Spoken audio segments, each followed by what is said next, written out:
সমাজে এখন আমরা নানা রকম অস্থিরতা দেখতে পাচ্ছি, আইন শৃঙ্খলার পরিস্থিতিরও উন্নয়ন ঘটেনি আমাদের আকাঙ্ক্ষা অনুযায়ী। তো আমাদের আহ্বান থাকবে এবং আমাদের প্রত্যাশা থাকবে আমরা সকলেই সহযোগিতা করব এবং পুলিশকে অবশ্যই সক্রিয় হতে হবে, পুলিশের কাজটা পুলিশকেই করতে দিতে হবে।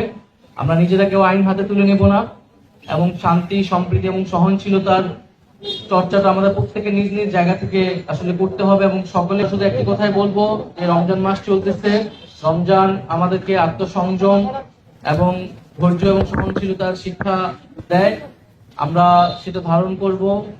আমরা সমাজের সম্প্রীতি এবং সহিষ্ণুতার যেই শিক্ষা ইসলাম আমাদেরকে দেয় সেটা আমরা এই শুধু রমজান মাস নয়, পুরো বছর ব্যাপী আমরা সেটা চর্চা করব এবং আমাদের সমাজে যাতে সম্প্রীতি এবং শান্তি প্রতিষ্ঠা হয় সেই জন্য আমরা কাজ করব। আমাদের এনসিপির পক্ষ থেকে ক্ষুদ্র এই প্রচেষ্টা, আমরা সাধারণ মানুষের সাথে আমাদের যে ইফতারের আয়োজন সেটি ভাগাভাগি করতেই এই আয়োজন, এবং আমরা চেষ্টা করব পুরো মাসব্যাপী আমরা মিলে আমরা এই সময়টা কাজে লাগাবো যাতে আমাদের দেশের সামনের দিকে সমৃদ্ধিটা হয়।